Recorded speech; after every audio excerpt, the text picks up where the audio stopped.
Good evening, everyone. Welcome to the program. It's Danny Dhaiphong. As you can see, I am joined by returning guest and special guest Scott Ritter, former U.S. Marine Corps intelligence officer and UN weapons inspector, now one of the most prolific geopolitical analysts and journalists out there. Scott, how are you doing? I'm doing great. I mean, prolific. I gotta learn that word. Well, I always try to bring another word to describe you when you join.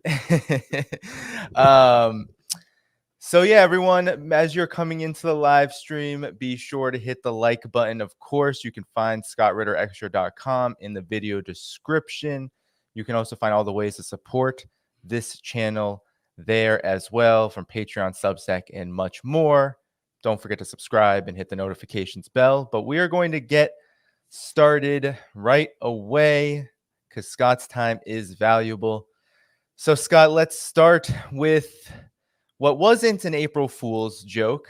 April started off with Israel kind of going unhinged. I mean, I guess it's genocide in Gaza could be described pertinently as unhinged or accurately. And so what happened on April 1st was that Israel, in what is not an irregular occurrence, a bombing inside of Syria, hit and targeted the Iranian consulate in Syria, killing, I believe it was 3 of its top generals in the IRGC, several military advisors. The most notable general was Mohammad Reza Zahedi. And this has caused, of course, a firestorm at the United Nations. Russia has condemned this as a terrorist attack. Russia and Israel's relations have been quite strained, especially with regard to these strikes in Syria, which Israel has stopped communicating with Russia about. But Scott, I wanted to get your analysis of this moment, because just when we thought, or maybe had been observing, a lot of pendulum swings rhetorically when it comes to the United States, when it comes to this current conflict in this region, Israel just once again unloads a pretty big and whopping attack that seems to threaten the security, not just of the region, but the world. So your reactions to this, what is truly a war crime? Well, first of all, I mean, it is literally a war crime. Israel struck a diplomatically protected facility. So under international law, under all the norms and values of various conventions that protect these the diplomatic facilities from attack, Israel violated. But let me take this in a slightly different direction, not to defend Israel, but I'm going to put on my military hat for a second. It wasn't just, I mean, everybody's focusing on, Mohammad Reza Zahedi and saying, oh, they killed another senior Quds Force leader. And yes, they did. But that's not the point. It's the 3 other guys that make this even more of an important target. Zahedi oversees the region.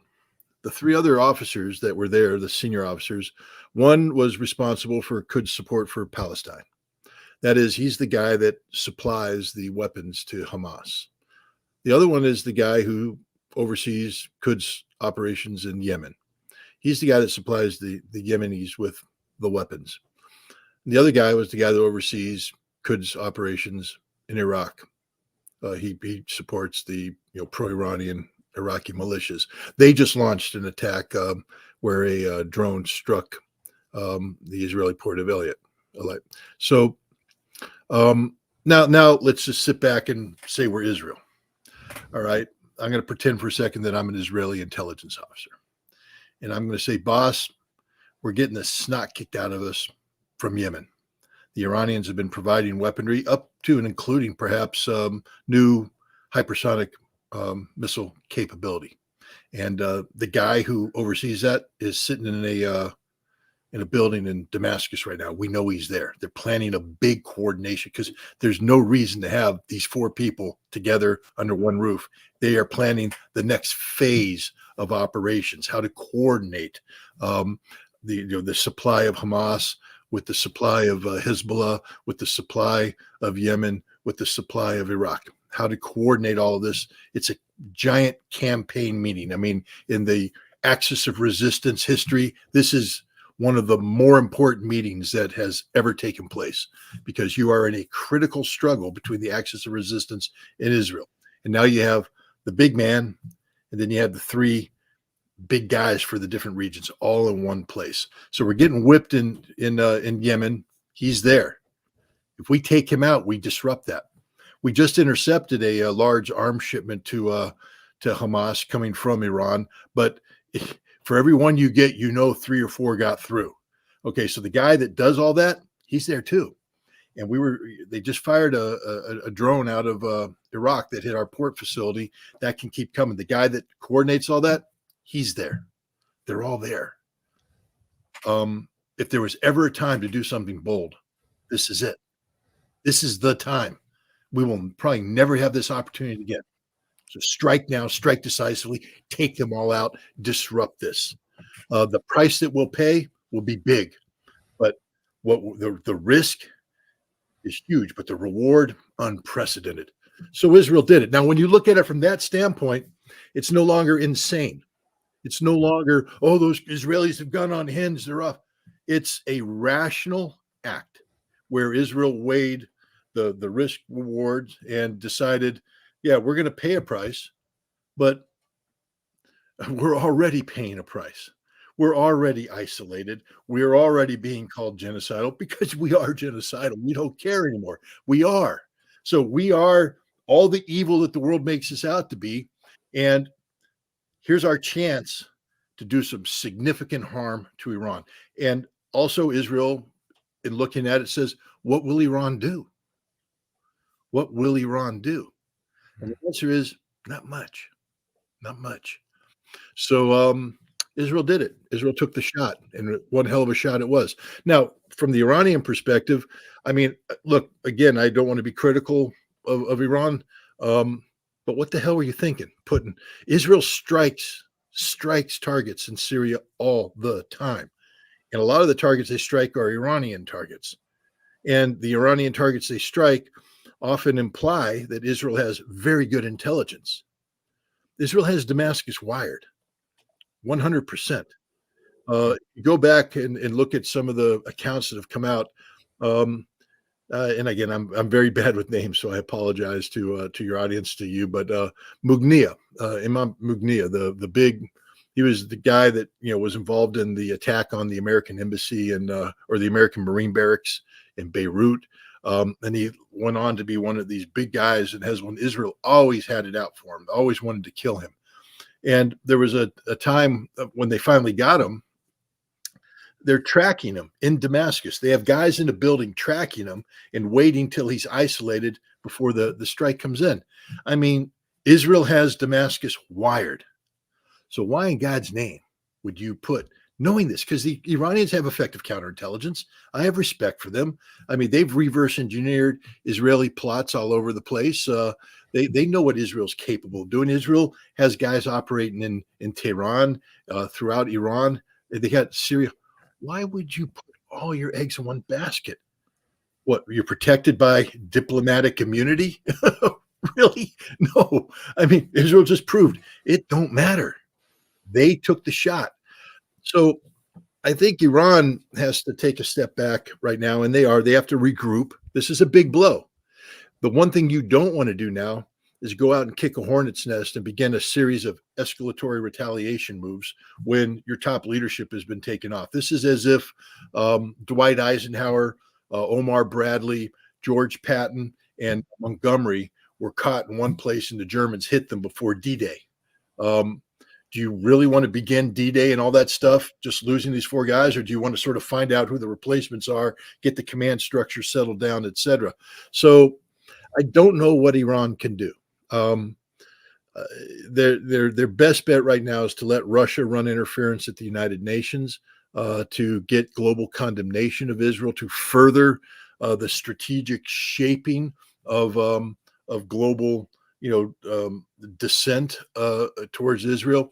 and then wait for an opportunity to do something like. But I mean, one natural retaliation mode would be to hit the airbase where the F-35s came out of. Iran knows where it is. They have missiles that can hit. So they could do that, and they'd be legitimate. There'd be legitimate retaliation. Strike the place from whence the strike came. But then what? Now Israel starts striking Iran. Are the Iranians ready? Their leadership is disrupted. Is this what they want to do? Are they ready to engage in this? Iran right now is preparing for a big BRICS summit in October. And I know it's October. Everybody's going, it's not that long away in the world of diplomacy.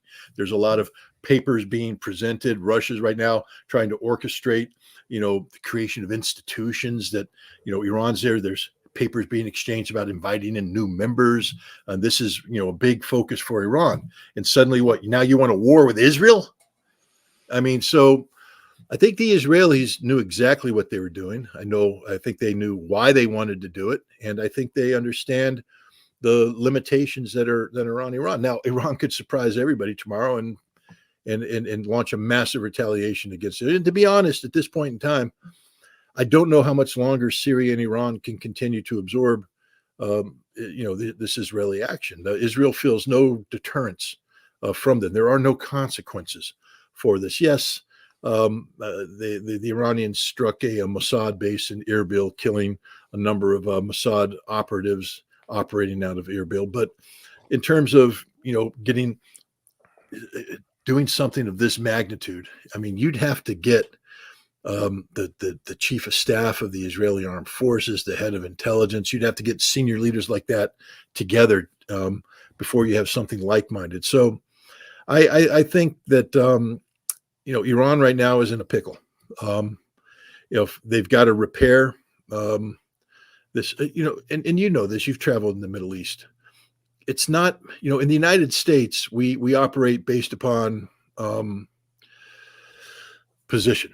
So I get appointed in a position and I come in and it's not Scott Ritter, and you get to know me. It's, Scott Ritter, who is this rank in this position with this portfolio. And basically what happens is you can be plugged in, plugged out. If Scott Ritter has a bad day, they can fire Scott Ritter.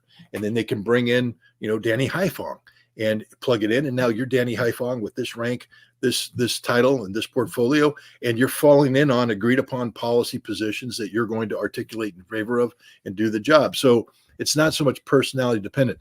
In the Middle East, all these things that happen here happen because of personal relations. This is a guy sitting down and drinking a lot of tea, and with his counterparts and getting to know them, getting comfort levels. You just don't replace somebody like that. You don't fire them and then somebody slide in and go, all right, let's get going, because they got to go. Well, we don't know you. We don't trust you. Who are you? Why are you here? We need to talk. And so it takes time to build relations. So to lose 4 guys of this caliber who are responsible for doing the interfacing with the Yemenis, with the Houthi, with the militias in Iraq, with Hezbollah, and with Palestine, I mean, they're gone. And there's deputies that accompany them, but are the deputies ready to step up? Are they of sufficient grade, rank? Do they have the experience? Mohammad Reza Zahidi, he's a guy that, has been in Lebanon and running this since 2002. 20 years, this guy has been out there drinking tea. I mean, and that's the key to it. Drinking tea, sitting down, drinking tea, talking. How do you replace that? So this is a big blow to Iran, a huge blow to Iran, but I don't know what Iran can do, because you don't want to begin a cycle of escalation when your leadership is in disarray, because if you do that, all this axis of resistance can start getting out of sync. They need to get people in place, get the axis of resistance back to functioning before they talk about any major escalatory moves. That's just my take on it. Yeah, I think it's a good point you made about this being a response to the axis of resistance, a response to how Israel has become more isolated. I mean, in the same vein, literally within 24 hours, you had Israel striking the aid convoy, the World Central Kitchen aid convoy 3 times, and Israel is denying, or at least Israel is communicating to the public through its public relations that it wasn't intentional. The United States is saying it had no idea any of this was going to happen. The aid convoy, the strike against Iran in Syria. You mentioned the idea of Iran kind of banking on public opinion, world public opinion, continue to shift against Israel, and also the role of the United Nations. Russia has been very vocal. What exactly then would be, you said what wouldn't be an appropriate response is escalation. And it's quite clear Iran, up until this point, and the entire axis of resistance has been pretty calculated and careful. What would be the appropriate response given this balance of forces, given that there is this whole other story that is making the rounds internationally, Israel's attack on this aid convoy? And of course, the U.S. is complete and utter denial, despite the fact that it's giving Israel a whole bunch of money and weapons. I believe it just approved a whole bunch of fighter jets for Israel just within the last 24 hours. So, Scott, back to you. Yeah, I think I don't know if it's been approved yet. There's I forget what the number is. It's a big number in the billions, but it revolves around 50 F-15E Strike Eagle aircraft being provided to Israel over the course of the next 2 or 3 years. So it's not like an immediate aid package. But understand again, the F-15E Strike Eagle is designed to do one thing and one thing only, and that's attack Iran. It's a long-range strike aircraft that gives Israel the capability. So 50 is a lot of F-15Es. You need that kind of numbers. One of the things that Israel has had one of the constraints Israel had is not just the concept of initiating an airstrike against Iran, but sustaining it, to have sufficient air power to sustain it. So these 15 F-15Es would give Iran or give Israel, a sustainability factor. But again, that's 2 to 3 years down the road. But it shows you the direction that the United States is thinking in regards to Israel in the long term and Iran. And again, we'll just back up for a second. I don't believe for a second when the United States says we didn't know anything about it. That's just a bald-faced lie. The CIA, the Defense Intelligence Agency, every American intelligence agency is heavily involved with Israel right now. They have cells forward deployed in Israel, co-located with their Israeli counterparts, working on this issue right now. Not just the issue of Gaza and Hamas, but on the issue of Hezbollah and Iran, escalation management, escalation control. And the key aspect to it is shared intelligence. And so the idea that, Israel finds this golden opportunity for it in Syria, and that intelligence isn't known by the U.S. and reported back. I would love to see the presidential daily briefing of yesterday or this morning, because this is the kind of stuff that gets a nice article. The Iranian brain trust gathers in Syria. There it is. And I have to be honest. If I were an American president and I'm looking at that, thinking, okay, how do we manage this Iranian problem? A thought that would be going through my mind is, why don't we take them out? I mean, because first of all, because if I'm an American president, I'm a warmonger. If I were an American president, I wouldn't be thinking that. I'd be thinking, how do we make peace? Can I send diplomats over to negotiate? But, an American president that's gone through the school of rock, so to speak, and to become American president is already forward-leaning, aggressively military-oriented. It's a target. And I can guarantee you with the highest degree of certainty that the United States was aware of this intelligence, that it was reported all the way up the chain of command.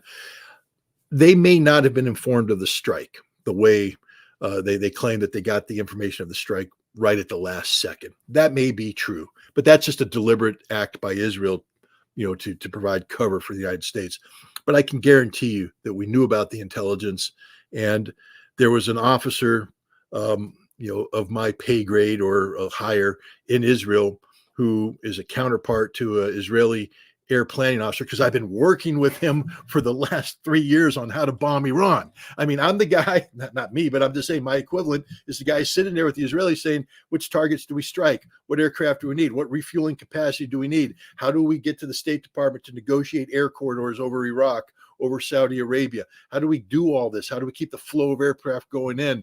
How do we get the ammunition going in? You know, this whole resupply operation that's taking place right now is premised on, you know, ammunition loads that Israel would need to continue an air war with Iran. So the idea that this American officer who's been sitting there planning with his Israeli counterpart how to bomb Iran suddenly goes, oh, I don't know what he's thinking. I don't know what he's doing. Of course, you know what he's doing. He missed last night's meeting. Why? Because you got the phone call. Something's going on in Syria. It's happened before. He goes away. You know, and what, you're silent, or do you do what you're supposed to do? Call up your boss and say, hey, I think something brewing over at Israeli Air Force headquarters. They've got an all-nighter, ordered pizza in, and stuff's happening. Looking at the flash intel, it looks like something's going on in Damascus, big strike going in, and you report in. So the idea that America didn't know anything about this is an absolute lie. We knew everything about it, except maybe the exact moment when Netanyahu ordered the strike. But we knew everything about this strike. Now, how is this going to play for Israel? You know, or for Iran and Israel? Israel's already got its tail in a sling. I mean, there's international outrage against what's going on. You know, they just ran an operation at the big hospital in Al Shifa, I think it is. Al Shifa, yeah, the one that was supposed to have all this tunnel network, and Israel came back now, surrounded it, attacked it.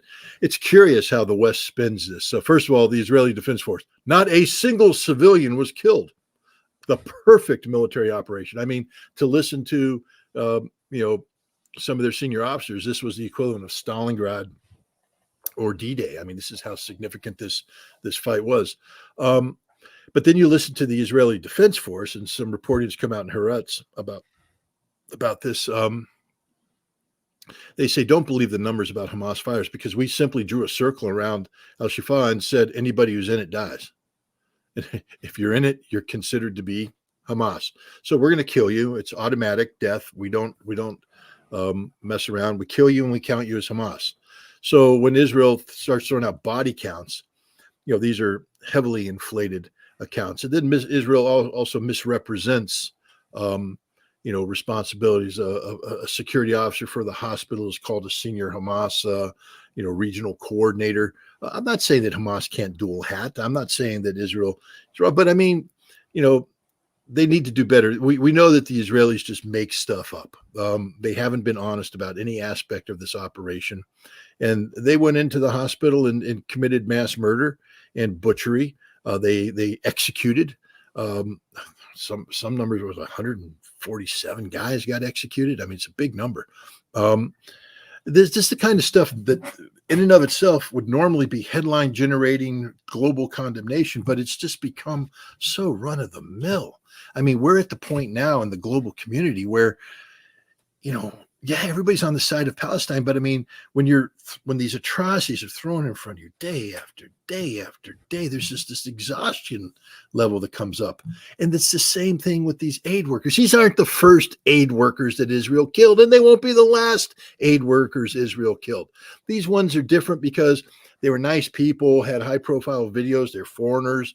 They carry the passports that normally don't get you killed. But Danny, I mean, maybe I'm wrong on this. Maybe I've just become too cynical, but I'm sort of guessing that this time next week, we're not going to be talking about these aid workers because Israel's going to have done something else. They're going to go into Rafah. The second they go into Rafah, no one's going to be talking about aid workers. Nobody's going to be talking about Shifa Hospital. No one's going to be talking about anything but Rafah. And in Rafah, we're going to be talking about the same thing, which is damage control by the United States. The whole world saying, we're so mad, but they're not going to do anything. Genocide has been declared by the International Court of Justice. Israel's been put on notice to stop. A resolution was passed at the Security Council of the United Nations telling Israel, cease fire. But there's no consequences for Israel's continued, you know, thumbing their nose at this. This is the real story. Israel has absolute immunity because the world will do nothing because America won't allow the world to do anything. You know, one of the they killed these aid workers, 7 of them. But the real loss, I mean, these are 7 people, but look, let's get racist here for a second. These are 7 white people, and they make headlines, baby. But man, we got 30,000+ dead brown people. We don't care. I mean, it's just numbers. We're just oh my God. Now we're waiting for the number to go to 35,000. Oh my God, 35,000 dead brown people. Oh my God, could it go up to 40,000? 7 white people. This is an outrage. I mean, this is, be honest, that's what's happening here. These are white people. They carry European passports, Canadian passports, and so there's outrage, but they'll be forgotten next week if Israel goes into Rafah, because there's only so much outrage a person can have. I've been outraged from the beginning, and I have to be honest. I mean, look at my eyes, guys. I'm tired. I'm exhausted from this, reading this stuff every day, trying to come up with, the mental, machinations of how do you wrap your head around the scope and scale of what the hell Israel's doing here? How do you, as an American, how do you wrap your head around the absolute failure of your government to stand up for anything? I mean, my God, there's an attack at the Crocus City Hall, terrorism. We're not talking about that anymore either. There's an attack in Moscow, and the United States comes out within minutes and says, we know who did it, ISIS. We know who didn't do it, Ukraine. Russia, there's no need for you to do this investigation. We know the answer. But no, Israel doesn't attack this one vehicle, but they attack the initial vehicle. Second vehicle comes up, takes bodies out, takes survivors out, tries to drive away. Bam, Israel hits that too. The third vehicle comes up, takes the survivors, puts it in. Bam, Israel hits that too. Not 1, but 2, but 3 vehicles targeted by the Israelis after they declared the route they were going on, after they said these are the vehicles that were marked and were in the timetable. Israel took them out, assassinated them. In the United States, what's the response? We're waiting for the Israeli investigation to make a final determination about what happened. And we will respect whatever the Israelis say happened. And, it's war, and war's hell, and sometimes bad things happen. But we're going to wait for the Israeli investigation. So we're going to wait for the Israeli investigation when it's obvious what happened. But we're not going to support any Russian investigation because we throw out a cover story that falls apart immediately. The hypocrisy of America is unreal. Even today, when you're supposed to be saying, in the United Nations, condemning Israel's violation of international protocol, instead we're telling the Iranians, don't you dare retaliate. Don't you dare retaliate.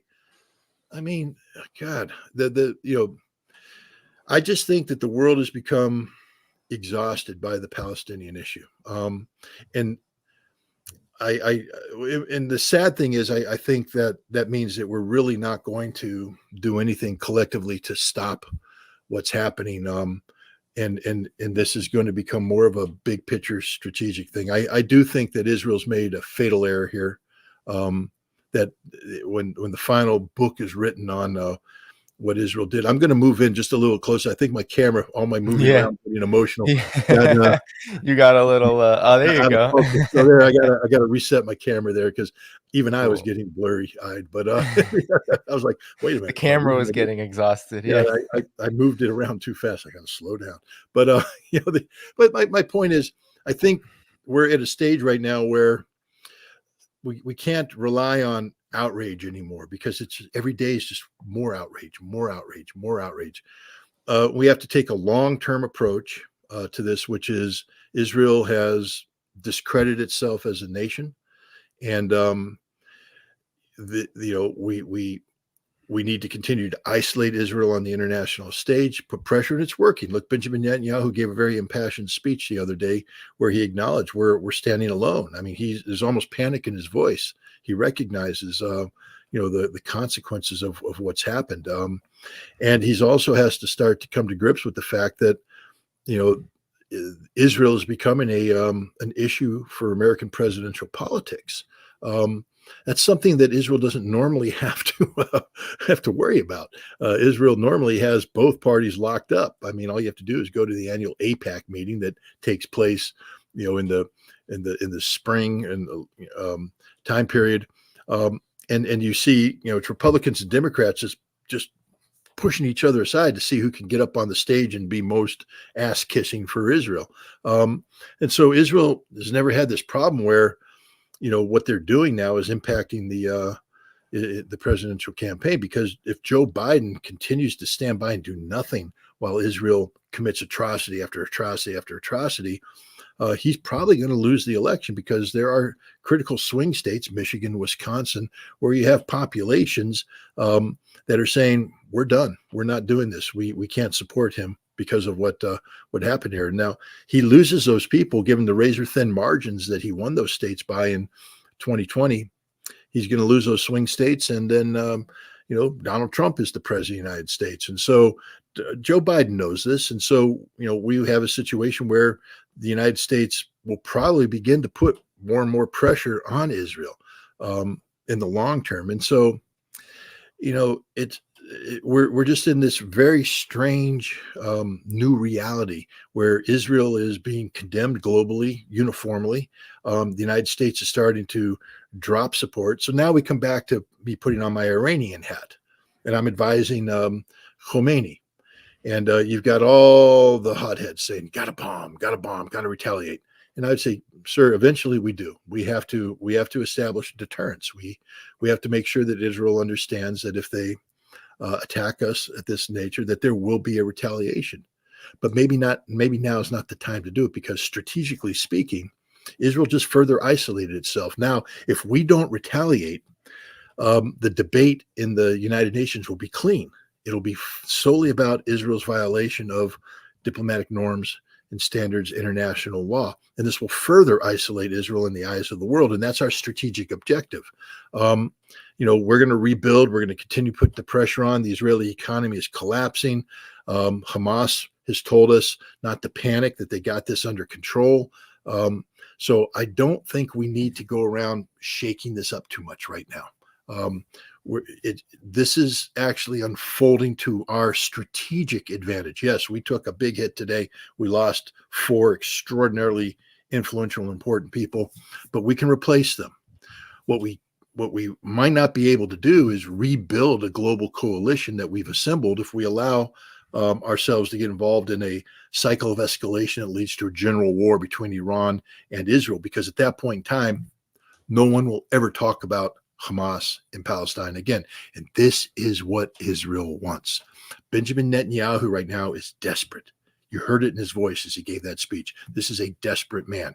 And he's desperate politically because he's under attack, but he's also desperate personally, because once he stops being prime minister, he's going to be arrested and put on trial for corruption. And he's going to lose that trial.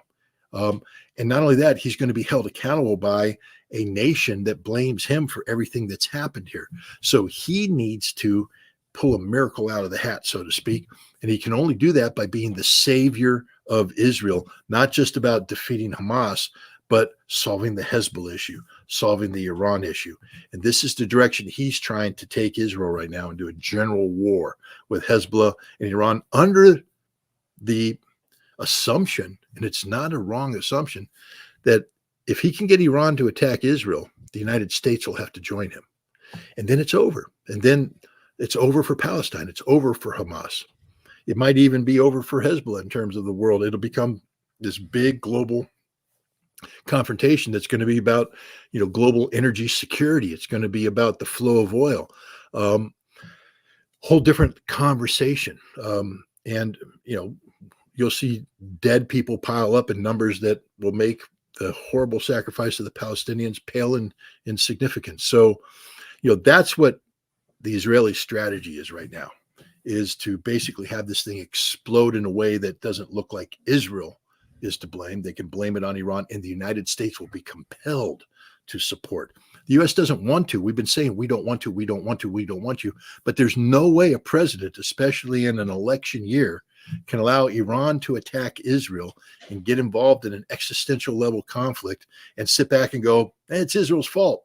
Can't do it. So they're going to have to get involved. It's going to have to be decisive, because it's going to be a general war between the United States and Iran.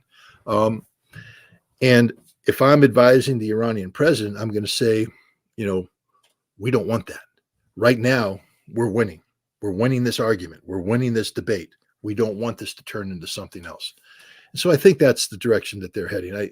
I just think Israel is really in a lot of trouble. And as long as the world can prevent this conflict from expanding precipitously, we're probably looking at, in the long term, the end of Israel as we know it. We're looking at the demise of political Zionism.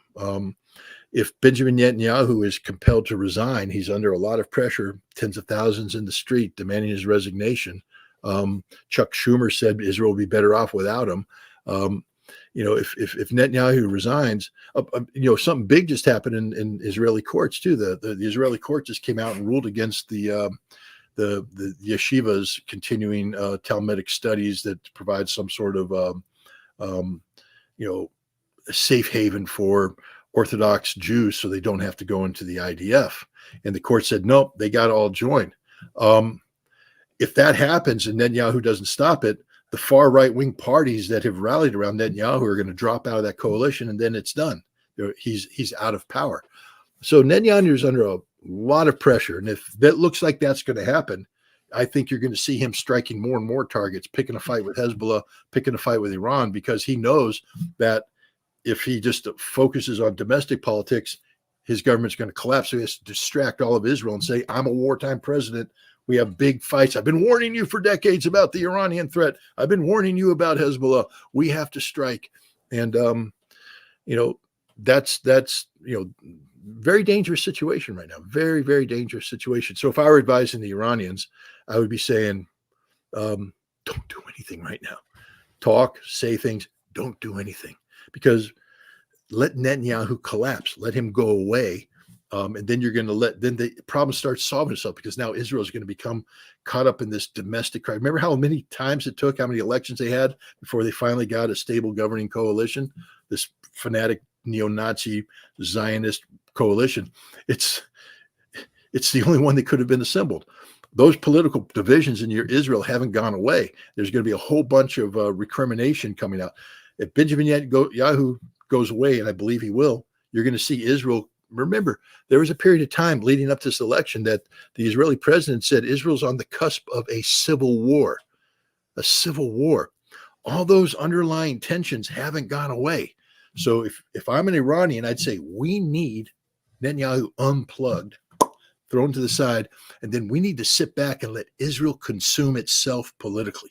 And you combine political dysfunction with economic ruin brought about by this conflict, which Israel is not going to recover from, and you start creating a situation where Israel starts to depopulate. And that's a strategic victory for the axis of resistance.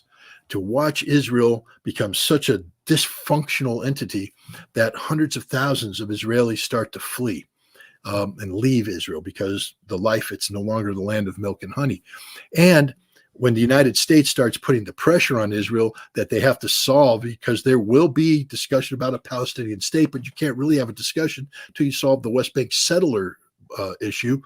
And so now you get the right-wing parties out of Israeli politics, and now you have Israelis talking about, we need to break the back of these West Bank settlers, these Brooklyn Jews who have flooded in and they've stolen homes, committed horrible crimes.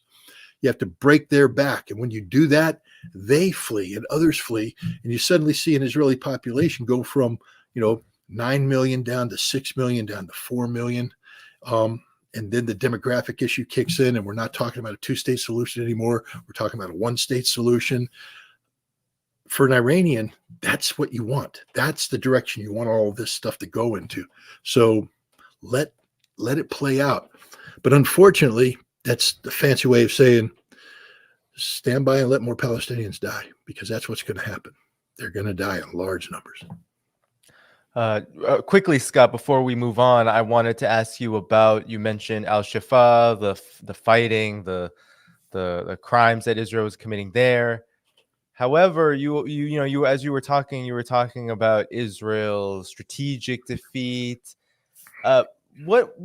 When it comes to how the axis of resistance responds to Israel's regional, as well as its regional warfare, as well as its crimes in Gaza, how much does Hamas's relative standing in the fighting, in the actual war, play in? Because you've been on this program before, and as I was seeing the reports from Al Mayadeen and other sources about what's happening in Gaza in terms of the fighting, Hamas is very much holding its own. I mean, the location of Al Shifa was supposed to be completely cleared out a while back. I mean, we were talking about fighting there months ago when, as you said, you had the IDF parading themselves with their PR team talking about, look at these tunnels, look at these tunnels.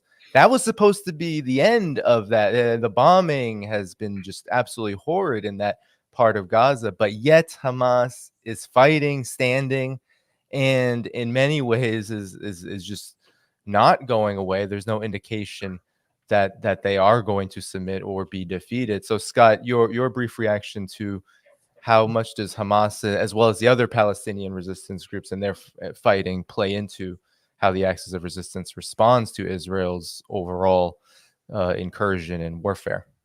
Well, I think you made it an important point. First of all, Hamas is just one of many resistance organizations operating in Gaza. Hamas, of course, was the government, and the Al Qassam brigades are a major fighting force. But Islamic Jihad, Palestinian Islamic Jihad, is a very big player, and there's a whole bunch of other factions that have hundreds, thousands of fighters. So a lot of the casualties that Israel is taking credit for and calling them Hamas are probably not Hamas casualties. They probably are either innocent civilian men or men affiliated with other factions. But even the most optimistic accounting says that 85% of the resistance of Hamas resistance is still intact. That after 6 months of fighting, Israel, there's still 85% of Hamas resistance capacity in play. And this is backed up by the fact that Hamas recently met with Hezbollah, met with Nasrallah, and Nasrallah was asking them, is it time for us to pull the trigger? And according to Nasrallah, the Qassam brigade said, no, we got this under control. And Nasrallah put out a figure that was different than the 35%, the 85%. Nasrallah said that Hamas has only lost 10% of their capacity. Somewhere in between there is probably the truth.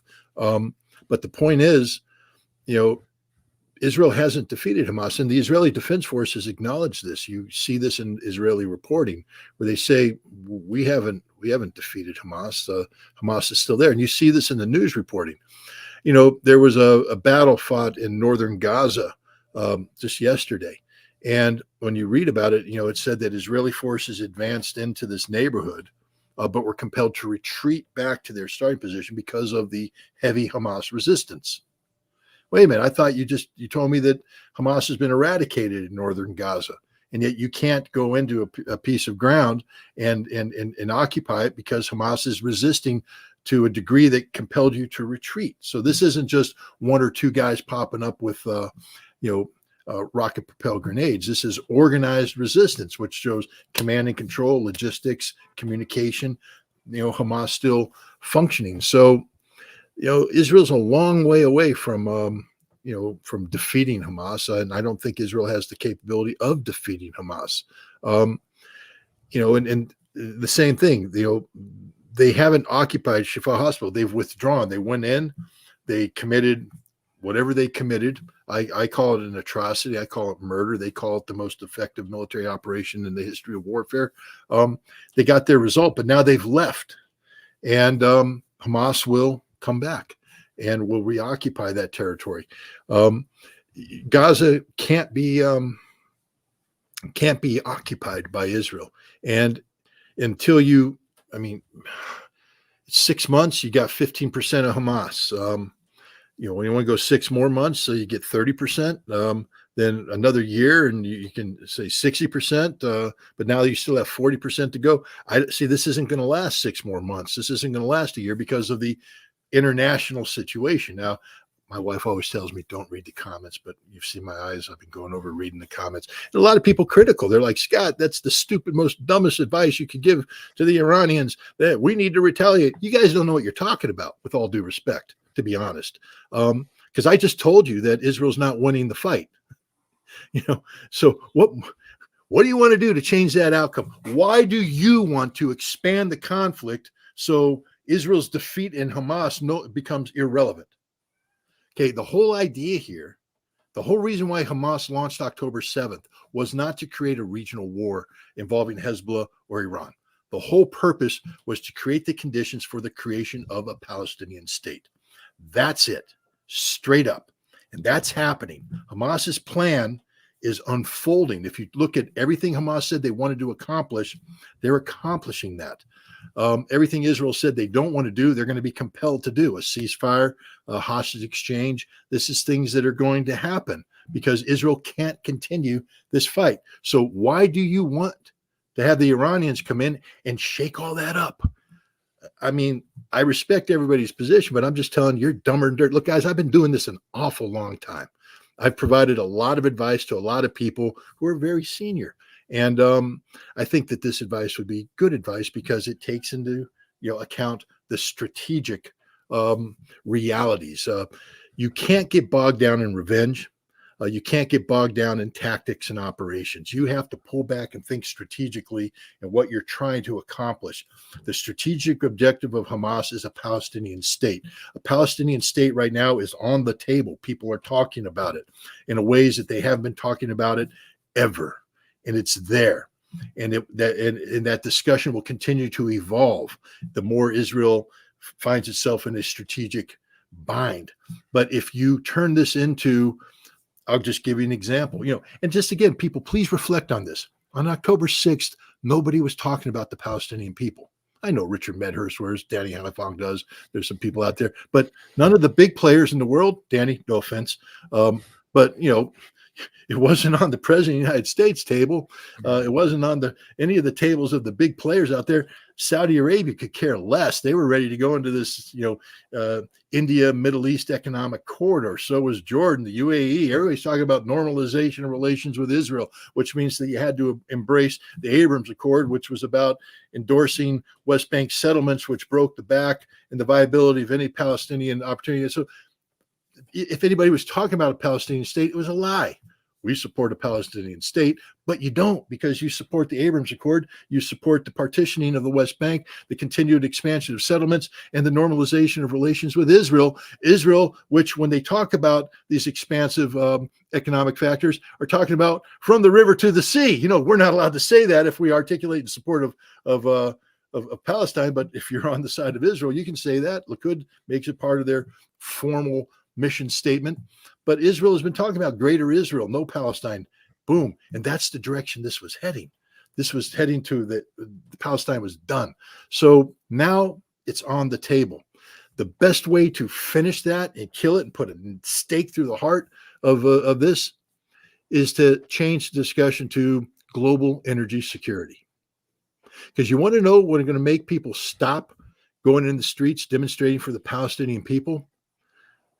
$120, $200 a barrel gas, oil, $10 gas at the pump. Imagine that. You think the American people are suddenly going to go, well, I'm grateful we're paying $10, but Palestine must be free. No, they're not going to be talking about Palestine ever again. They're going to be talking about other things that matter the most. It's the economy, stupid. So it would be stupid to get the American people focused on the economy at a time when you claim your strategic objective is the creation of a Palestinian state. That strategy is unfolding, and it is viable now in a way it's never been viable. But the way you kill it is to make this a broader war where we're talking about Iranian oil production, Saudi oil production, UAE oil production. We're talking about disruption of oil. The oil flow globally. We're talking about a global recession, a global depression. No one's going to give a damn about Palestine. They will never talk about Palestine again. So with all due respect to the people out there saying, Scott, that's just horrible advice, pound sand, because it's not. It's the kind of advice you give to people when you're focused on strategic objectives and keeping your eye on the ball, which in this case should be the creation of a Palestinian state. Yeah, and the also your point too of if there is a retaliation that leads up this escalation ladder from earlier, then indeed you now have a regional war, one where Israel has more than has shown that it's more than willing to go further than what humane people in the region, these countries in the axis of resistance, these forces, these organizations, they do have humanity's interests at heart as well. It's not simply a matter of destroying and defeating Israel at all costs. That cost would be very, very, very, very, very heavy should this end up becoming a massive regional war, of course, that would pull in the entire world, which then has the consequences you mentioned, plus many others, not to mention the fact that you have a world situation where there's a lot of support for Palestine. How much global support would there be for Iran in the West? How much, it's a much different story. So there's a lot to consider. And I do believe that's why, while Iran is very much looking toward a response, it also is taking into account the balance of forces in the world, in the region, and how all of this will play out, and Palestine's interests at heart as well, given that that is where the fighting is happening, and that is where there is this huge existential question, as you said, Scott, of a Palestinian state, of self-determination for Palestinian people. A lot of that could be derailed from a bigger and wider conflict at this moment. It doesn't mean it'll never happen. I am with you, Scott. I believe it's going to happen eventually. It seems pretty inevitable, but is this that moment? Scott, do you have time to just go over it's been a while since we talked about Russia, Ukraine. You mentioned earlier the Crocus attack, but there's been a lot going on. I just wanted maybe if we could spend some time. Do you have time to go over some of that? What's been going on there? Well, I think the way to transition it is to talk about what you just brought up. You said, how much support would Iran have in the world today? The answer is not enough. Iran is in a difficult position right now. They're in a transition period. China has provided Iran with a great opportunity. And that is, the normalization of relations with Saudi Arabia. And now we have the expansion of BRICS, where Iran and Saudi Arabia are part of this institution that is seeking to promote multipolarity as an alternative to American singularity. But it's early in the stages. BRICS doesn't have these institutions. That's the importance of the meeting taking place in Kazan in October, chaired by Russia, to talk about the creation of these institutions to begin to formalize an economic, a political, and when we say political, that means by extension military, even though there won't be a military alliance with BRICS. When you become politically engaged with nations, your militaries begin to cooperate because you have to jointly protect your shared common economic interests. You have to protect your geopolitical vision. But this takes time to evolve. And this is the direction Iran's heading. Right now, Iran and Russia are working on, their relations have not always been good. I mean, understand that, back in the Soviet Union, when the Iranians cracked down on, I think it was the Tudeh party, the Communist Party, that sort of made the Soviets mad, the Russians mad. And the Iranians are, a theocracy that looks askance at Russia, or at least in the past has. But now they're trying to repair their relations. They have common cause, common interests, but their interests haven't evolved to the point where they are truly intertwined strategically. And so Iran has to be careful about creating too much trouble for Russia, which, although they're doing well, this wasn't automatic for Russia. There was a lot of work that had to happen for Russia to survive.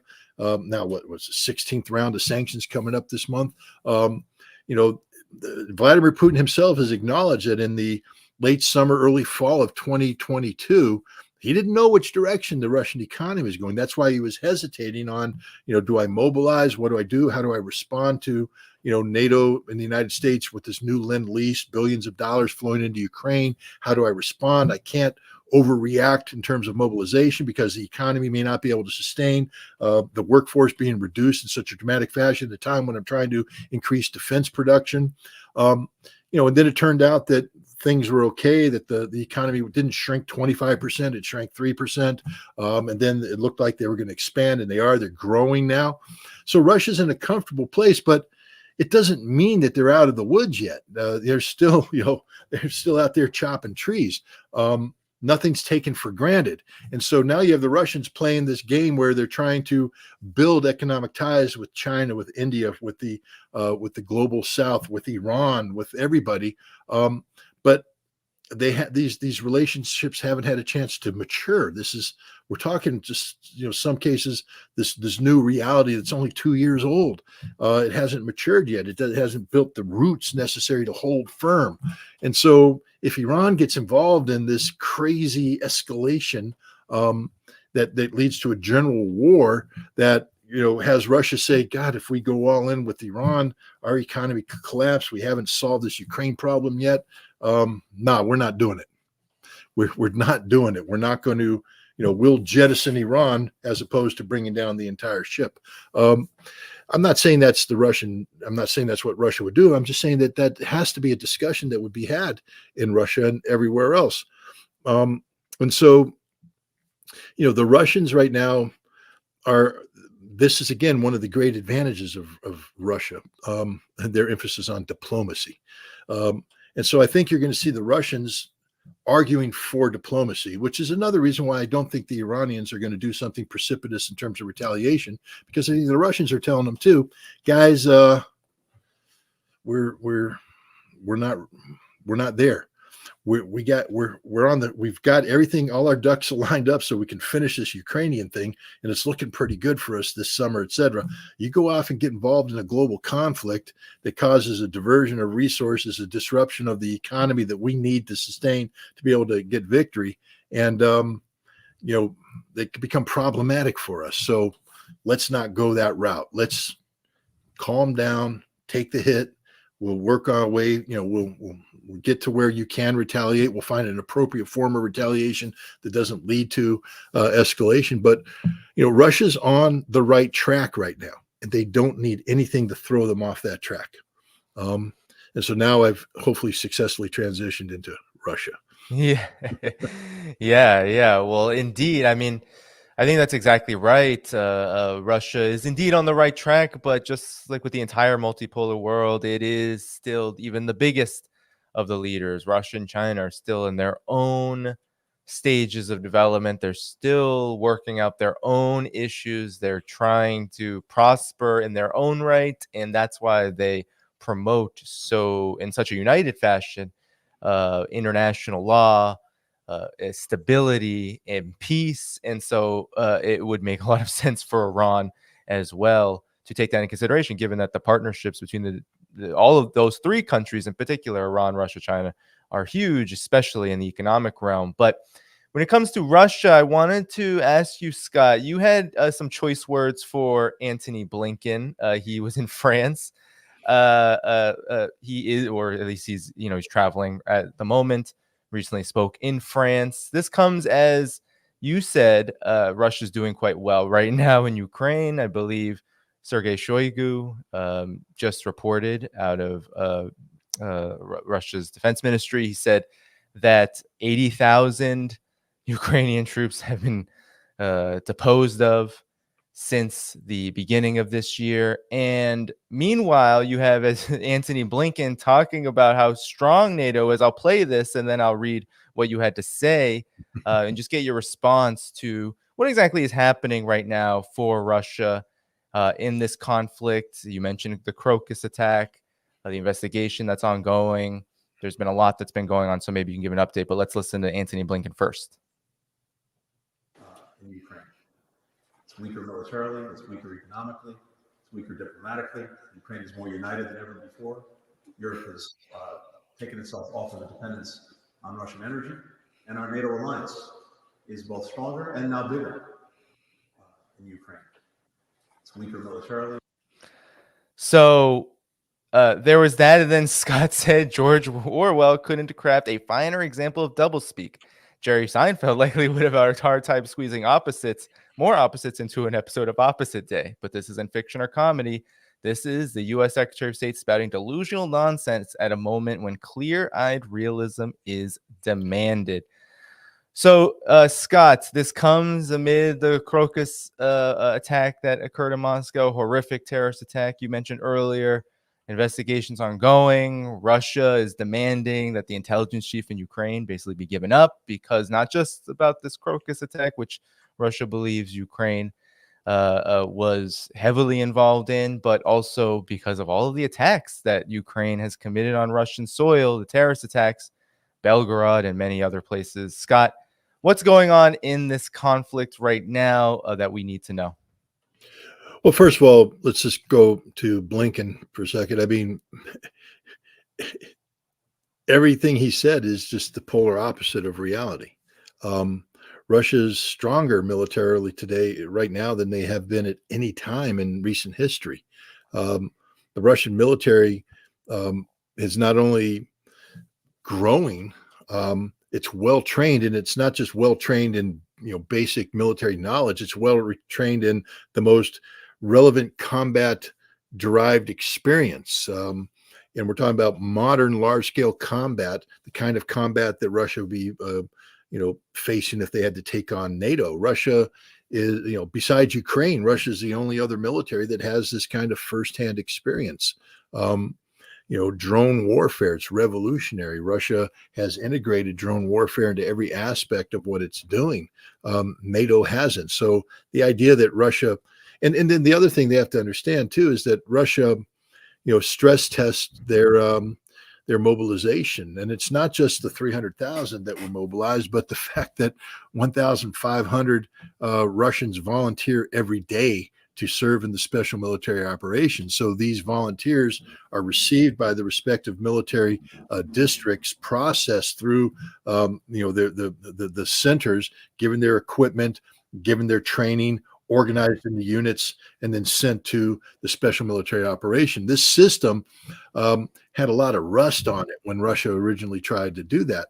One of Russia's big advantages is that it can mobilize troops at a greater number than their European counterparts. And so if there ever was going to be a general conflict, that Russia has the potential of mobilizing troops faster. And all we've allowed Russia to do now is perfect that system so that it's almost seamless. These troops come in, they have the warehouses full of the appropriate equipment. They now can take these guys, process them, organize them, train them, send them off. This is huge. If there was ever going to be a general war, Russia has expanded its military from 900,000 to 1.6 million. There's 2 new military districts, the Leningrad military districts. Thank you very much, Finland. You have to live with that one. The Moscow military district. Finland now has to, they didn't have 70,000 Russian troops on their borders. Now they do. Russian troops that are solely focused on fighting the Finns, defeating the Finns. And so now the Finns are going to be called upon to bankrupt themselves to build a military that they didn't need to build, but now they're going to have to build. It's just, Russia's stronger. Ukraine more unified. They didn't have a presidential election. Ukraine's not a democracy right now. It's a dictatorship, straight up dictatorship. Military, they're ruling, by, military decree, martial law. By not having a presidential election, we run into a situation that come, I think, May 20th. There's supposed to be an inauguration of a new president. There won't be. Russia said that everything changes at that point. Everything changes. How they view Zelensky, how they view the Ukrainian government changes. And what that may mean is that Russia has given a lot of assurances to people that they won't kill Zelensky as long as he's the president of Ukraine. According to Russia, he ain't going to be the president of Ukraine on May 21st. And Lavrov has sort of said, well, let's see what happens. When you got the senior diplomat making these kind of statements, it's a bad moment. And I think we're seeing that the Russian or the Ukrainian military is recognizing the total dysfunction and delusion of Zelensky. And there's now increasing talk about the potential of a military coup to remove Zelensky from power. How does this represent unity? It doesn't. Ukraine is a dysfunctional nation with a dysfunctional economy, a dysfunctional society, a dysfunctional military. So, this, and there's nothing NATO can do. Yes, there's a lot of talk. At that same meeting, you had the French, foreign minister talk about how France was going to take the lead, that there were no red lines, they could put troops in, they could do. France can't do any of that. France has a military system that's capable. They were planning on expanding a 700-strong battalion-sized force in Romania to a brigade-sized force of 2,000. That was supposed to happen sometime next year. They've now talked about rushing that forward to make that happen this summer. And then the potential of expanding it up with an additional 12 to 20,000 French troops, but only if other nations commit to create a 60,000 strong, army-sized group or corps-sized group that would go in there and then could be transformed into a NATO force. That's the French plan. Russia's not going to let any of that happen. They're going to blow them up, kill them, compel NATO to make a decision. And Germany said, we ain't giving you Article 5. America said, you're not getting Article 5. So the French are now left with their bluff having been called. But France is talking about the need to be much more aggressive with Russia, but it's all talk. It's no action to this point because there's not much they can do. War is about logistics. How is France going to logistically sustain a 2,000 force, 12,000 force, 20,000 force in Ukraine when the moment they land in Ukraine, they start getting bombed?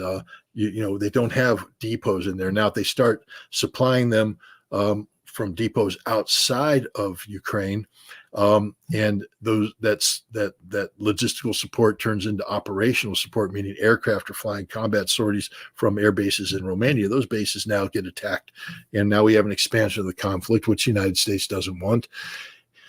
So I think that we have a situation where Tony Blinken, all you have to do is take the exact opposite of what he said, and that's the reality of the situation that NATO and Ukraine finds itself in. We're looking at, this is what strategic defeat looks like. And there's literally nothing that can happen. Even if they pass that aid bill today, it isn't going to change the bottom line. There's now talk that Russia has, they've destroyed Ukrainian air defense to the extent now that they're able to drop these glide bombs at will on targets, and they're mass producing them. They're starting to bring in these 3,000 pound, or I'm sorry, that's 3,000 kilogram bombs. That's like 6,000 pounds. And you start dropping these things on the Ukrainian positions, there's nothing left, and there's nothing to replace them. Holes will open up, and Russian forces go in. Russia's expanded its force structure. Right now, you have, there was talk around 600, 700,000 Russian forces deployed in the special military operations zone. Russia's talking about building 2 new combined arms army, like right now, ready to deploy them. So you're probably taking this number up to, 800,000. They're going to have something called the Dnieper River Flotilla, another 20,000. So you're getting close to 900,000 with a surge capacity of 1 million men. 1 million men is what you're going to need if you want to go up to the Dnieper River line, secure it with a Dnieper River flotilla that you're building right now. Why are you building a Dnieper River flotilla if you don't plan on taking the Dnieper River? Because they're planning on taking the Dnieper River and holding the Dnieper River, and then redistributing those forces from a screen, backing up a screen, to creating 2 powerful strike packages reinforced by 2 new combined arms army that will have simultaneous ability to advance on Kharkov, advance on Odessa. And I think that's how the summer is breaking out. A strategic victory by Russia, absolute defeat by Ukraine, combined with what I think is probably going to be the demise of the Zelensky government, replaced by a government that understands reality and will sit down with the Russians and negotiate a termination of this conflict, where Russia owns Odessa, Kharkov, Mykolaiv, maybe Dnipropetrovsk. But the map of Ukraine will change forever, and so will the politics, because none of this pro-NATO nonsense will be allowed to survive in a post-conflict Ukraine. Blinken is, Ukraine will be NATO. No, it won't ever. And if you continue to pretend that it's going to be, then there won't be any Ukraine. I mean, right now we're looking at a situation where Ukraine's going to lose almost 50% of its territory. But if this war continues at the behest of NATO, then Ukraine will lose 100% of its territory. Yeah, and where does these terrorist attacks then fit in, Scott? Because from the Crocus attack, which there's still information that, I mean, it's coming fast. The information that we do have regarding Ukraine's involvement. There's of course suspected U.S., possibly UK involvement. Then there is of course the ongoing attacks that are happening, whether it's Crimea or especially Belgorod, which has been hit, many times, even just in the last several weeks. Where does this all fit in terms of accelerating or not, or affecting this timeline for Russia? How will Russia respond to these attacks? Because the Crocus attack was a kind of a next level kind of attack, which implicates so many different forces, ones that you've talked about, from the network of these kind of like jihadists, terrorists, Ukraine. It kind of connects all of them together, from the Caucasus region, the Middle East, Ukraine. I mean, we're talking about a huge network. How does Russia respond to this? Again, I don't speak for the Russian government. I know a lot of people think I do, but I don't. So I don't want to pretend that I have any special insight on this. But I would say that based upon past performance, Russia is objective oriented. They have two major strategic objectives: demilitarization, the destruction of the Ukrainian military, and denazification, that is to get rid of Banderist ideology, the current Ukrainian government that has empowered this. Linked to that are, certain assumptions that Ukraine will be neutral in perpetuity, that it will never be NATO. But these assumptions are shifting because, if this war continues without termination, there won't be a Ukraine. So we won't need to talk about that aspect of it at all. But the Russians are winning. They've shaped the battlefield to the point where they're achieving all of their objectives. This collapse, which has been ongoing since the fall of 2023, where the end of the so-called summer counteroffensive.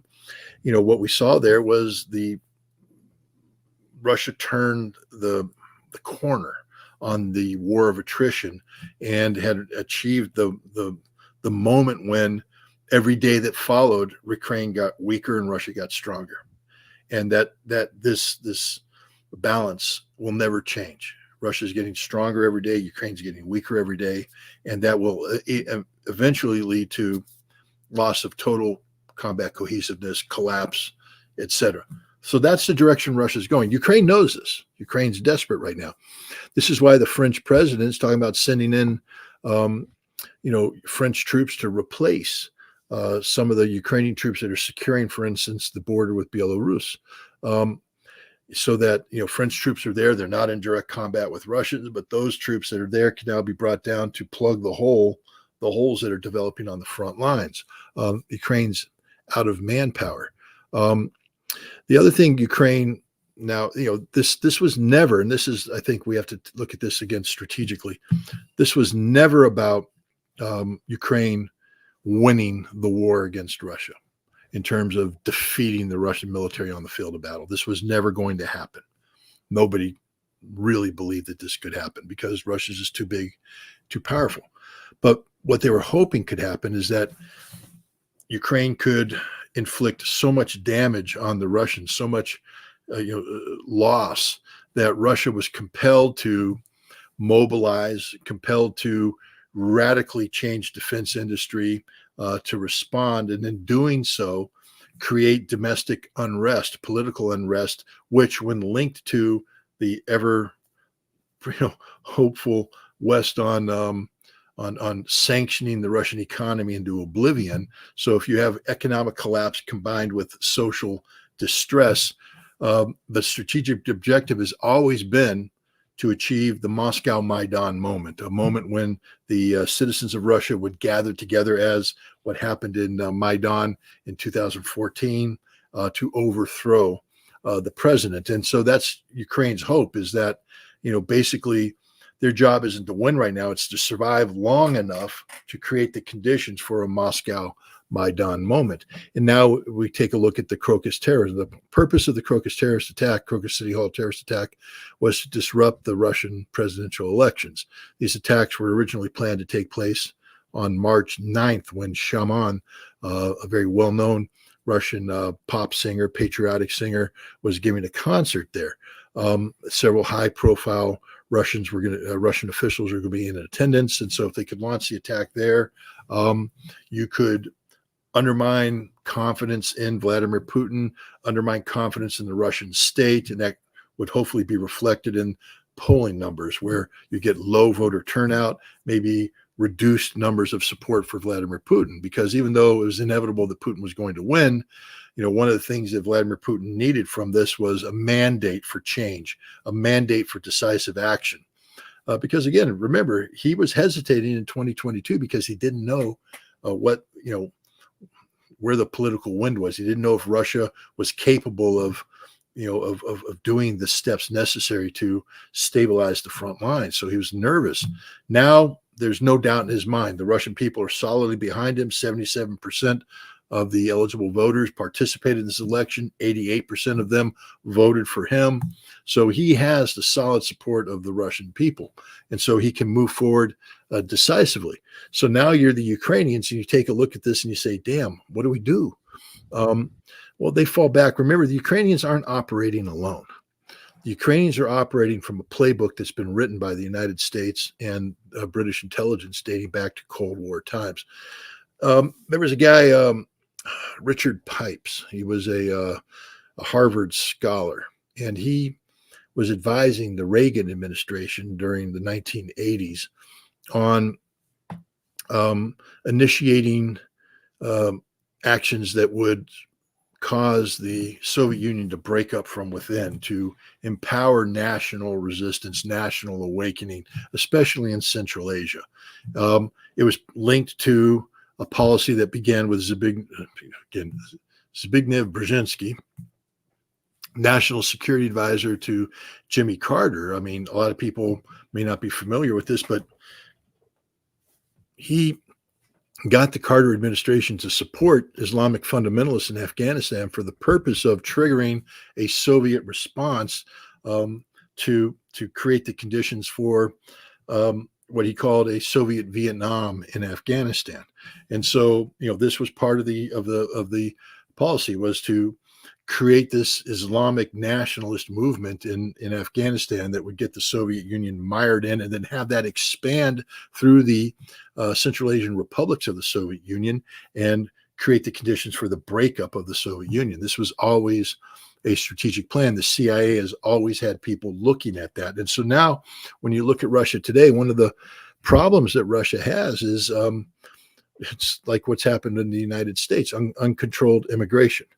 Russia makes extensive use of Central Asian workers in their construction industry. They use Central Asians, and they're sort of like the Latinos of for America. You know how when you check into a hotel anywhere you are in America, 8 out of 10 times the people that are turning down your bed, making your bed, doing the sort of hidden people that make hotels clean and function are Latinos. And many of them probably don't have appropriate documentation. How do you think we get the food and the vegetables, the fresh vegetables that appear in the middle of winter in our stores? They're picked by literal armies of Latino migrant workers. Again, many of them undocumented. Virtual slave labor, the way they're treated and abused throughout America. Russia has a similar problem. A big Central Asian community that, when they come into cities like Moscow and St. Petersburg, aren't seeking to integrate into Russian society, but rather they remain segregated in their own little communities. And so one of the strategies that the CIA has had Again, we'll talk about this from the perspective of an intelligence officer. When I was doing the UN weapons inspections in Iraq, I worked very closely with foreign intelligence services, including the Israelis, including the CIA, including MI6. All three of them made use of Kurdish population in Baghdad. Now, a large number of Kurds lived in Baghdad. Not every Kurd was anti-Saddam. There's a large number of Kurds that were pro-Saddam, and they lived in Baghdad. They were part of the Baghdad community. But within those Kurds, there were those who were anti-Saddam. And these are the guys that are the taxi drivers. These are the hotel operators. These are the restaurant owners. These are the guys that, provide a safe haven for anti-Saddam sentiment. And so I know, for instance, the Israelis had a giant ring, intelligence ring, agent ring, that operated based upon the taxis. And I was in a position where I didn't know exactly who they were, but I was able to read the dossiers of them, what access they had, and I could submit questions to them that they would then answer and come back about, where a certain site was, where people were, all related to W&D activity. But there was this Kurdish element that was exploited by U.S. intelligence, by Israeli intelligence, by British intelligence. The British had the same thing. I was given the black book, literally black, because black and then the code name, so Black Prince, Black this, Black that, and open it up, and it gives you a description of who the various agents were and what they could know. And then what I would do is write questions and say, what's this street look like? What's this building look like? What's on the second floor? What's the security? And you write all these questions out, and then it gets thrown through the British system until it gets in the hands of the people. They collect the information and it flows back, and then you get briefed on it. That same situation exists right now in Russia. The CIA has always sought to exploit ethnic minorities. And right now, for instance, in Moscow, there are Uzbek populations, Tajik populations, Kyrgyz populations that provide the similar safe haven. And so what the United States has been doing is seeking to recruit a support network amongst these communities that can provide emergency transportation capability, hotel capabilities, sustainment capabilities. And so you have this agent network there. And, the Ukrainians have tapped in on that. We know that the Ukrainian embassy in Tajikistan has been seeking to recruit Tajiks for this purpose. And as the Russians investigate the Crocus City Hall attack, what it appears to be going on, and the Russians have acknowledged this, is that this is an effort by Ukraine, and this is why Russia always talks about American and British hands. Yes, Ukraine is in the lead on this, but their masters are behind them, directing them, because this is what the United States has done all along. This is something we've prepared to do. The CIA has the existing networks. And so we're either letting the Ukrainians dovetail on our networks, or we're helping the Ukrainians recruit their own networks. And the purpose of these networks is to create ethnic divide. The Crocus City Hall attack was designed to outrage Russia to the point where they would turn on the Central Asian populations and create tremendous unrest. And then to have a situation where the Russian people blamed Vladimir Putin for allowing this situation to occur and diminish him in the eyes of others. So Russia has a political problem right now, because there are people in Russia right now who are saying that the immigrants have to go. And so, but if you overreact, then you have an economic problem. How do you replace them as workers? And you also have a political problem. Now you begin to disrupt Russia's relations with the former Central Asian republics at a critical time when Russia is trying to create a Eurasian economic union together with China, where you need good relations. So this is the strategic objective of the Ukrainians, of the CIA going on. That's one of the main objectives of the Crocus City Hall was, first of all, to disrupt the elections, but also to create a condition where Russian society would start to unravel as the Russians turned on the immigrants, and you started having these various crises that then could be exploited, because now you have a segment of society that now feels under attack, and they may now be induced into turning to ISIS or other Islamic fundamentalists to protect themselves. And now you have this fight. Russia's an old hand at this. They've done this. They fought, these guys before in Chechnya. They fight them in Dagestan. It's not their first rodeo, so to speak, but this is the strategic objective behind the Crocus City Hall attack, is to create a sense of crisis between Russians and Central Asian immigrant populations. Yeah, I know I've kept you longer than requested, Scott, but maybe lastly on this, I found Putin's response to this attack very interesting, and the ongoing response, of course, laser focus on who is behind it, right? So initially, I mean, of course, I believe there's been lots of intelligence. The investigative committee has already been doing a lot of work around who were the paymasters of this operation. And it's likely we're going to find out who that is in some capacity soon. But I wanted your comment on the political reaction from Putin was we're humanistic, and he denounced a certain kind of Russian nationalism, which has the risk of stoking these exact tensions, as you mentioned, where there are maybe a certain segment of the population, I don't know how large, which sees Russia for Russians only, when Russia happens to be one of the most diverse countries in the world with more ethnic groups than even China. I did not even know that. I believe Russia has, China is about 56, and I believe Russia has well more than that, almost double that, if not more. So, Scott, what did you make of that reaction? And a Patreon subscriber wanted to ask about Beslan, the attack in 2004, and how it compares with regard to insurgency and maybe even the role of outside forces in these kind of attacks. But I'll kick it back to you for maybe the last comment. Well, I mean, let's talk about Beslan for a moment. This was an attack planned by a Chechen warlord, Shamil Basayev.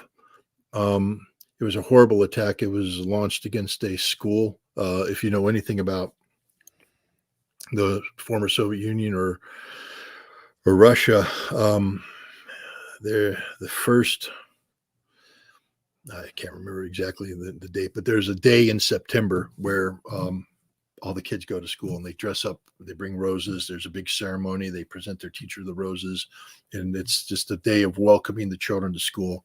And it was on this day, when parents had arrived, the children went in, that the terrorists struck and took over the school, and in total chaos that followed.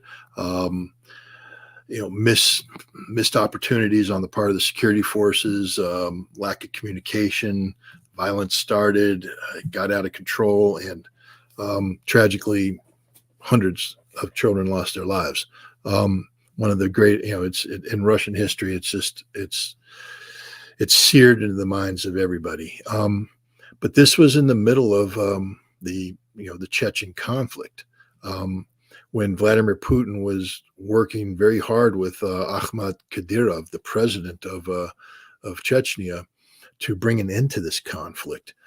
And this kind of attack is the kind of attack that emotionally could have gotten the Russian people to rise up and say, we will never, ever, ever condone peace with these people. Because remember, at the same time, I mean, shortly thereafter, or before, I think it was after, a group of Chechen widows took over a theater in Moscow, and again, there was an attack, mismanaged, the use of knockout gas. People died. Horrible attack. But the idea was to create a division between white nationalist Russians and, these Chechens. And it wasn't just the Chechens. The Russians, there is a tendency among Russia to be very racist against the people of Central Asia and the Caucasus. Alexander Navalny is on record at one point in time talking about the people of Georgia and calling them cockroaches and vermin. There's a term, a Russian term, chorny, and I won't use the second word, but It means butt. But they call them black asses, and that's what they call it. That's sort of the American version of the N word, and they use that for Central Asians, for Southern Caucasus people. And so, if you don't manage this problem, and Putin was very genius about how he brought peace to Chechnya, working with the Chechens, elevating the Chechens, respecting their religious differences, their cultural differences, etc., to create this, what I call the Chechen miracle that exists today. And so Putin knows this. He knows the risks. He knows, because he had to fight through this. He had to overcome the desire on the part of many Russians to turn on the Chechens, to turn on these ethnicities. And Putin navigated Russia through that. So he understands what's going on. He understands the dangers. And so that's why his statement about, it is Russia is a nation that has multiple faiths, and we respect all religions and we respect all peoples, that we all have to get together. It's the perfect kind of leadership statement that has to be made at a time like that. And it needed to be made when it was made, to dampen down the desire for revenge. Revenge is an ugly business. Look at the United States after 9/11, how quickly we, Americans lost all ability of rational thought.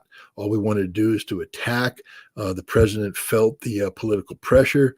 So we went into Afghanistan not to defeat al-Qaeda, but we suddenly turned it into, we're going to get rid of the Taliban and take over the nation. It's like, what the hell are you thinking? Why would you do that? Why would you take us down this path where we're not solving the problem we're supposed to be solving? And we never have, by the way. Al-Qaeda has never been defeated. It's out there functioning. In fact, at some point in time, we became allied with al-Qaeda in Syria. Insanity. Because we lost focus. We became revenge oriented, and then we expanded the problem set to a degree that we didn't have an answer for it. Putin's not going to play that game. He has a tremendous success in terms of stability. And remember, it's not just what happened in Chechnya. A lot of people don't realize that in Tatarstan, during, I think in 1995, the Tatars were talking about breaking away from Russia, and Boris Yeltsin had to come in and negotiate a deal that gave them control of the tax revenue derived from oil sales, etc. Putin inherited that, and Putin could have gone in there and played heavy-handed games, but he didn't. He went in and he treated the Tatars with respect, and they are very much an autonomous republic. That has large levels of autonomy in terms of the economic. And I've been to Kazan, and I have to tell you that the harmony between the Russians and the Tatars is never. It's there. I mean, there is. I'm sure you can find tension. There's always tension. I mean, there's tension anywhere you go, but there's not the kind of tension that the West would hope to exist. You're looking at the Tatars who say we are part of the Russian Federation. And that's the mindset that we in the West don't want. We want them to say we want to be independent from the Russian Federation, but the Tatars are very happy about where they stand in the Russian Federation. One of the reasons why BRICS is going to be held in Kazan is that Kazan is not just this city that has the ability to absorb outsiders. They played host to the FIFA World Cup, which meant a lot of people came traveling in, but it's also a Muslim republic. And so when you're bringing in an expansive BRICS that has a large number of Muslim nations, including Saudi Arabia, Iran, and the United Arab Emirates coming in, that's the Russia that Putin's fighting for. And what he doesn't want to do is give, the enemies of Russia any foothold into Russia by taking advantage, by breaking apart this harmony that he's worked so hard to build. And so that's why he gave the speech that he did. It's a very important speech. Yeah, and I this is why I bring you on, Scott, because you bring it back out to the larger picture. A lot of times when we're looking at these attacks, even the conflict in Ukraine, we're looking at the battlefield, we're looking at what's happening day to day.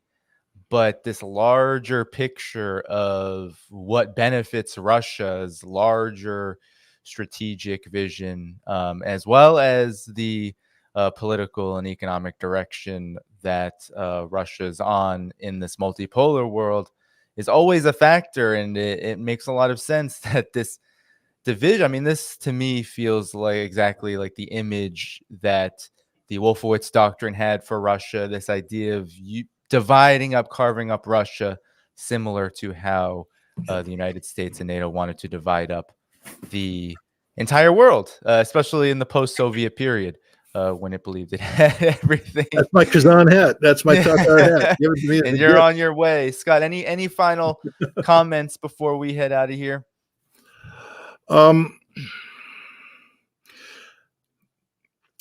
Look, we're in a world that's in transition right now, and the United States is fighting hard against that transition, because it means an end to the American singularity. It means an end to the rules-based international order that when you look at the national strategy documents of the United States, especially under the Biden administration, they just say that the foundation of American foreign policy, national security policy, is the rules-based international order. And we're looking at the end of that.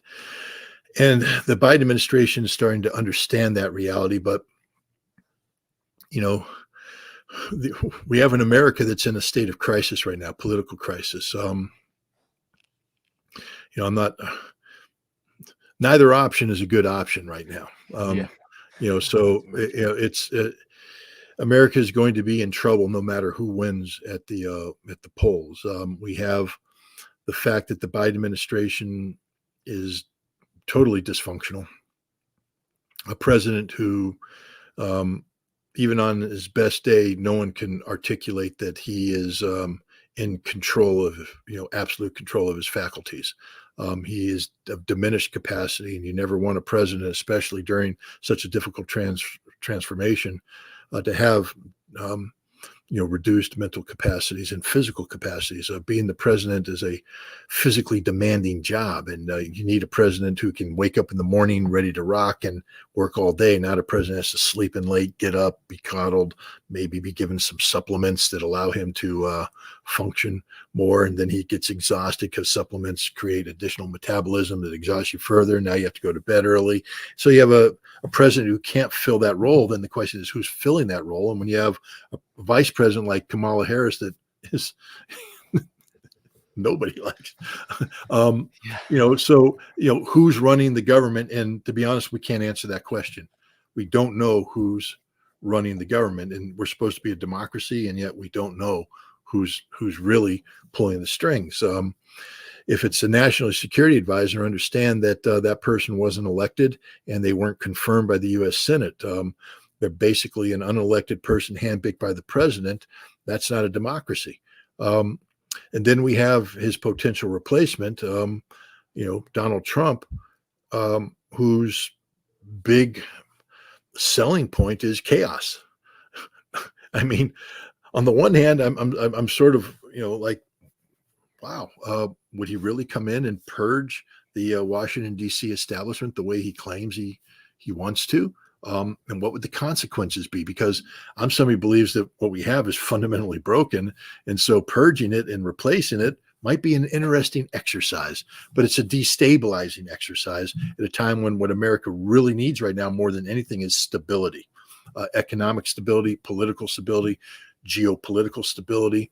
And so either way, we're in, it's going to be an interesting time, which is why, believe it or not, for all the people out there who hate Russia, there's all the Russophobes out there. Putin's a dictator. Putin's this, Putin's that, blah, blah, blah. Whatever. You don't know what you're talking about, but let's just say that maybe you're right. You're not, but I'm going to give you a chance to feel good for a moment. If you take a look at Putin's response, we come back to his presentation after the Crocus City Hall attack, where he said, we need to take a chill pill. We need to respect religious diversity. We need to respect our ethnic diversity. We are one Russian nation with different religions, different ethnicities, but we work together. This is the mindset that we, America, need on on the part of our adversaries. If Putin was everything that we claim he is, he would be seeking to destroy us, to take advantage of our weakness. I've spoken with enough senior Russian diplomats to have a good feel for the reality that Russia doesn't want a destabilized America, because that's a destabilizing force in the world today. Ambassador Anatoly Antonov, the Russian ambassador to the United Nations, one of his favorite words is predictability. I mean, it's funny because he's like, I'd rather have a president who has strong anti-Russian policies, but stuck to those policies, because that provides predictability.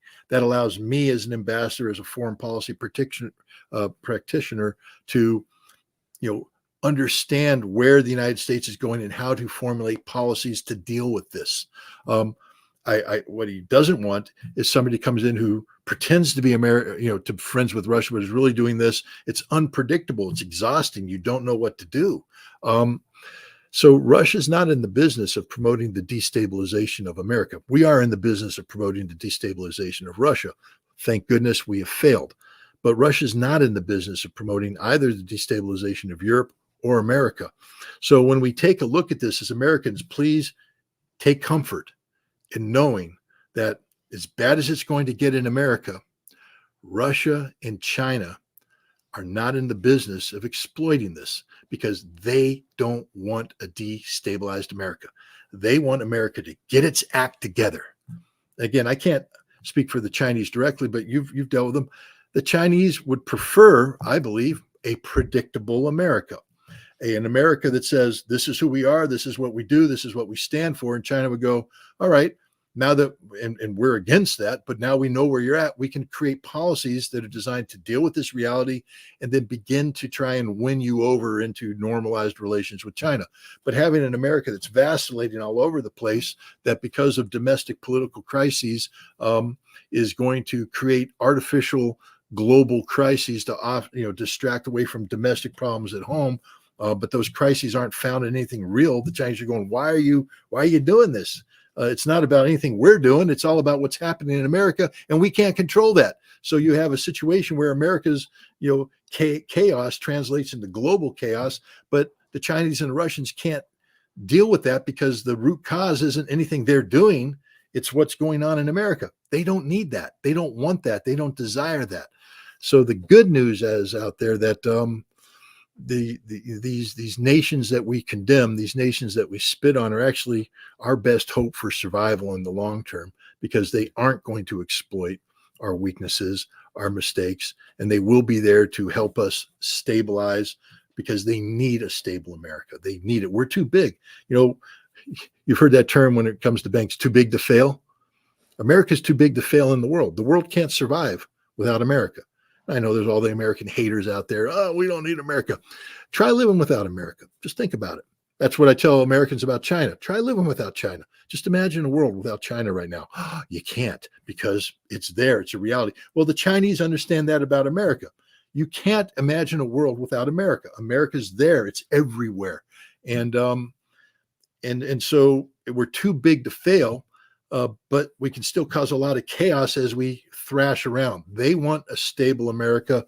They're actually our best friends, and in many cases, our best hope, because they are going to create political buffers and economic buffers that give America a chance to heal itself. But again, given the two choices we have for president, I mean, that the period of healing could be considerable. Oh, indeed. We didn't even get to talk about the U.S. training Marines to fight a war against China all across the first island chain, as if that's going to end well. I mean, you're exactly right, Scott. The Russia and China, they want the United States to be stable, and they want what's in the best interest of the entire global economy. And the United States will always be in it, no matter what shape or form that it takes.